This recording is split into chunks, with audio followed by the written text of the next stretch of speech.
আসসালামু আলাইকুম। আজকে আমি চাল আর বাদাম ভেজে মজার একটা রেসিপি করে দেখাবো। সম্পূর্ণ ইউনিক, খেতে কিন্তু অনেক টেস্টি হবে। আশা করছি আপনাদের কাছে খুবই ভালো লাগবে। তাহলে চলুন বেশি কথা না বাড়িয়ে শুরু করি।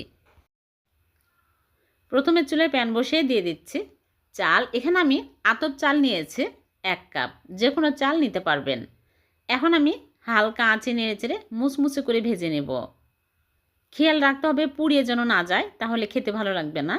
একদম হালকা আঁচে নেড়েচেড়ে ভেজে নিতে হবে। যখন দেখবেন যে কালারটা চেঞ্জ হয়ে যাবে তখনই ভাজা হয়ে যাবে। এখন আমি এই রকম কালার হলেই এর মধ্যে দিয়ে দিচ্ছি বাদাম। এখানে কাঠবাদাম আর কাজু বাদাম নিয়েছি হাফ কাপ, দিয়ে দিচ্ছি। দিয়ে আমি আরও কিছুক্ষণ ভেজে নেব। একদম চুলার লো আঁচে করে ভেজে নিতে হবে। এরকম কালার হলেই চুলা থেকে নামিয়ে নিচ্ছি। হয়ে গেছে। এর চেয়ে বেশি কালার করা যাবে না। চুলা থেকে নামিয়ে আমি প্লেটে ঢেলে নিচ্ছি, নিয়ে ঠান্ডা করে নিব। গরম অবস্থায় ব্লেন্ডার জাগে নেওয়া যাবে না। ঠান্ডা করে তারপরে আমি ব্লেন্ডার জাগে নিয়ে নিব ব্লেন্ড করার জন্য। আপনারা চাইলে পাটায়ও গুঁড়া করে নিতে পারেন। এই বাদাম দেওয়ার কারণে কিন্তু টেস্ট আরও দ্বিগুণ বেড়ে যাবে। খুবই মজার হবে। এই রকম করে গুঁড়া করে নিয়েছি। একদম সুজির মতো দানা দানা থাকবে। এর চেয়ে মিহি করা যাবে না, তাহলে খেতে ভালো লাগবে না।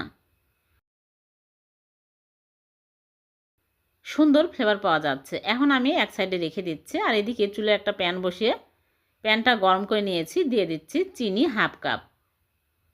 চিনি দিয়ে আমি নেড়ে চেড়ে নিব। চিনি দিয়ে হালকা আঁচে নেড়ে চেড়ে চিনিটাকে একটু গলিয়ে নিব। বেশি গলে কালার করা যাবে না। যখন দেখবেন এরকম চিনি গলতে শুরু হয়েছে তখনই সাথে সাথে লিকুইড দুধ 1 কাপ দিয়ে দিলাম। দিয়ে আমি নেড়ে চেড়ে ক্যারামেলের সাথে ভালো করে মিশিয়ে নেব। তাহলে সুন্দর ফ্লেভার পাওয়া যাবে আর খেতেও ভালো লাগবে। স্বাদ মতো লবণ দিয়ে দিচ্ছি। এখন আমি এর মধ্যে দিয়ে দিচ্ছি চালের গুঁড়া। সবগুলো দিয়ে দিলাম। দিয়ে অনবরত নাড়তে থাকবো। চুলার আঁচ লো আঁচে করে নেড়েচেড়ে নিতে হবে। একটু নেড়েচেড়ে নিলেই দেখা যাবে যে একদম ঘন হয়ে আসছে আর অনেক সুন্দর কালারও হয়ে আসছে দেখুন। এখন আমি নারিকেলের গুঁড়া দিয়ে দিচ্ছি 2 টেবিল চামচ। তাহলে খেতে আরও বেশি টেস্টি হবে। নারিকেলের গুঁড়া হাতের কাছে থাকলে দিবেন, না থাকলে না দিলেও সমস্যা নেই, যেহেতু বাদাম দেওয়া আছে আরও বেশি টেস্টি হবে। এখন আমি ভালো করে নেড়েচেড়ে ঘন করে নিব। দেখুন আস্তে আস্তে একদম শক্ত হয়ে আসছে আর কালারটা কত সুন্দর আসছে। খেতে যে এতটাই টেস্টি হয় আপনারা বাড়িতে অবশ্যই ট্রাই করবেন। এখন আমি একটা মোল্ড নিয়েছি। এই মোল্ডে ঘি ব্রাশ করে নিয়েছি ফয়েল পেপার বিছিয়ে, তাহলে খুব সহজে উঠে আসবে। এজন্য যে কোনো পাত্রেই সেট করা যাবে। এখন আমি সবগুলো এই মোল্ডের মধ্যে নিয়ে নিচ্ছি। সবগুলো নিয়ে আমি ভালো করে চেপে চেপে নিব। ঠান্ডা হওয়ার পরে শক্ত হয়ে যাবে। গরম অবস্থায় এরকম করে চেপে চেপে সমান করে নিতে হবে। তারপরে 10 মিনিট পর আমি নরমাল ফ্রিজে রেখে দিব। ঠান্ডা হওয়ার পর বের করে কেটে আপনাদেরকে দেখাবো।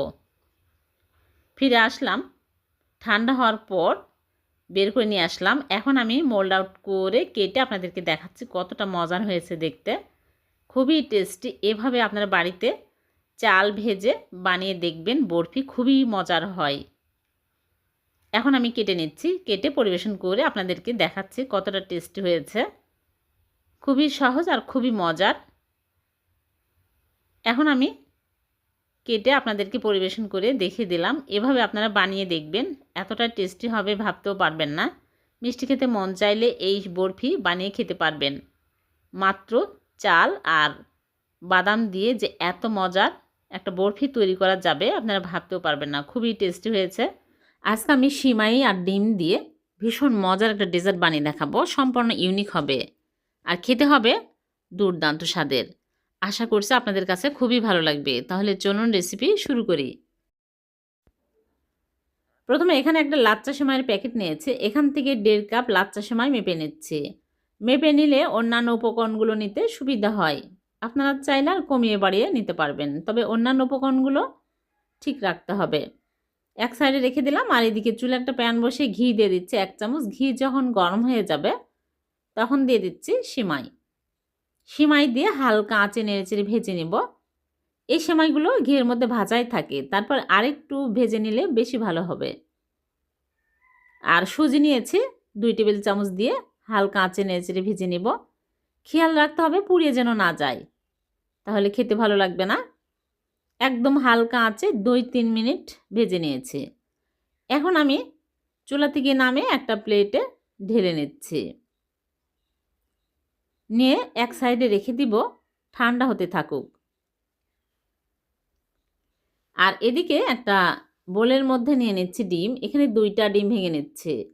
আপনারা চাইলে আরও বেশিও নিতে পারবেন ডিম। তবে 1.5 কাপ সিমাইয়ের জন্য 2টা ডিমই যথেষ্ট। আর এখানে চিনি দিয়ে দিলাম হাফ কাপের একটু কম, এলাচের গুঁড়া সামান্য, স্বাদ মতো লবণ। এখন আমি ভালো করে ফেটিয়ে নিব চিনি গলে আসা পর্যন্ত। আপনারা চাইলে এখানে চিনি ব্লেন্ডারে গুঁড়া করে দিতে পারবেন, তাহলে খুব তাড়াতাড়ি হয়ে যাবে। এখন আমি সিমাইগুলো দিয়ে দিচ্ছি। সিমাইগুলো দিয়ে আমি বেকিং পাউডার নিয়েছি হাফ চামচ দিয়ে দিচ্ছি। এর চেয়ে বেশি দেওয়া যাবে না। দিয়ে আমি ভালো করে মিশিয়ে নিব। তারপরে লিকুইড দুধ আগে জাল করে ঠান্ডা করে নিয়েছি। এখানে 1 কাপ আছে, এখান থেকে আমি অল্প অল্প করে দিব আর ভালো করে মিশিয়ে নিব। অল্প অল্প করে দিয়ে দেখতে হবে কতখানি লাগে। 1 কাপ দুধ সম্পূর্ণ লাগবে না। এখানে আমি হাফ কাপ দুধ দিয়েছি। বেশি দুধ দেওয়া যাবে না, তাহলে ভালো হবে না। এখন ভালো করে মিশিয়ে নিব। মেশানো হয়ে গেলে আমি মোল্ডে ঢেলে নেব। এখানে একটা মোল্ড নিয়েছি, ঘি ব্রাশ করে নিয়েছি আর একটা খাতার কাগজ তলায় বিছিয়ে দিয়েছি, তাহলে খুব সহজে মোল্ড আউট হবে এর জন্য। এখন আমি এর মধ্যে সবগুলো নিয়ে নিচ্ছি, নিয়ে সমান করে দিব।